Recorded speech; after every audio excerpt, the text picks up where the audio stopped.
कर्ण के जन्म के विषय में कहा जाता है, यह कुंती के कुंवारी अवस्था में पैदा हुए थे। कुंती की सेवा से प्रसन्न दुर्वासा ऋषि ने उन्हें एक मंत्र दिया था जिससे वे किसी का आह्वान करके पुत्र रत्न की प्राप्ति कर सकती थी। उत्सुकतावश और मंत्र की सत्यता जांच करने के लिए कुंती ने सूर्य देव का आह्वान किया और जिसके फल स्वरूप कर्ण कुंती के गर्भ में आ गया।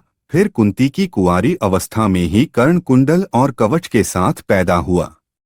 कुंती ने समाज के भय के कारण कर्ण को एक टोकरी में रखकर नदी में बहा दिया। वह टोकरी सूत अधिरथ और उनकी पत्नी राधा को मिली और उन्होंने उसे अपना बेटा मानकर उसका लालन पालन किया। इसी वजह से कर्ण को सूत पुत्र तथा राधे कहा जाता है। कर्ण को शस्त्र विद्या की शिक्षा गुरु द्रोणाचार्य ने दी थी, किंतु कर्ण की उत्पत्ति के विषय में उन्हें संदेह होने की वजह से उन्होंने उसे ब्रह्मास्त्र का प्रयोग करना नहीं सिखाया। तब कर्ण परशुराम के पास गए और अपने को ब्राह्मण बताकर शस्त्र विद्या सीखने लगे। एक दिन किसी वजह से परशुराम को यह ज्ञात हो गया कि कर्ण ब्राह्मण नहीं है। फिर परशुराम ने कर्ण को एक श्राप दिया कि जिस समय तुम्हें इस विद्या की सबसे ज्यादा आवश्यकता होगी उस समय तुम इस विद्या को भूल जाओ। एक बार द्रौपदी के स्वयंवर के लिए राजागण राजा द्रुपद के यहाँ एकत्र हुए थे। द्रौपदी के स्वयंवर में एक प्रतियोगिता रखी गई थी जिसके अनुसार जो भी राजा धनुष उठाकर मछली के प्रतिबिंब को देखकर मछली की आंख में निशाना लगाएगा, द्रौपदी का विवाह उसी से होगा। उस सभा में किसी ने भी उस धनुष को हिला तक नहीं पाया, लेकिन अर्जुन से पूर्व कर्ण ने उस धनुष को उठा लिया था, पर द्रौपदी ने सूतपुत्र होने की वजह से उनसे विवाह करने से मना कर दिया था। इसकी वजह से कर्ण ने विशेष रूप से अपने आप को काफी अपमानित समझा। कर्ण का विवाह पद्मावती नाम की कन्या से हुआ। पहले कुंती का मन व्याकुल हो उठा। वे नहीं चाहती थी कि कर्ण कौरवों की तरफ से युद्ध लड़े और कर्ण का पांडवों के साथ युद्ध हो, इसलिए वे कर्ण को समझाने के लिए कर्ण के पास गई। जब कुंती कर्ण के पास गई तो कर्ण उनके सम्मान में खड़े हो गए और उनसे कहा कि आप यहाँ पहली बार आई हैं तो इस राधे का सम्मान स्वीकार करें। फिर कुंती ने कर्ण से कहा कि तुम राधे नहीं हो, मैं तुम्हारी माँ हूँ। लोक लाज और समाज के भय के कारण मैंने तुम्हें त्याग दिया था।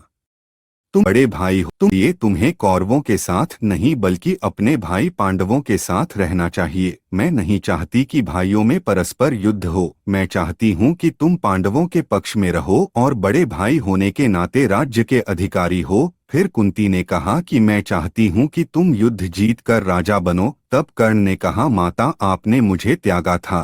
क्षत्रियों के कुल में पैदा होने के बाद भी मैं सूत पुत्र कहलाता हूँ। सूत पुत्र कहलाने के कारण द्रोणाचार्य ने मेरा गुरु बनना स्वीकार नहीं किया तथा दुर्योधन ही मेरे सच्चे मित्र हैं। मैं उनका उपकार और मित्रता नहीं भूल सकता, किंतु आपका मेरे पास आना व्यर्थ नहीं जाएगा, क्योंकि आज तक मेरे पास आया हुआ कोई भी इंसान खाली हाथ नहीं गया है।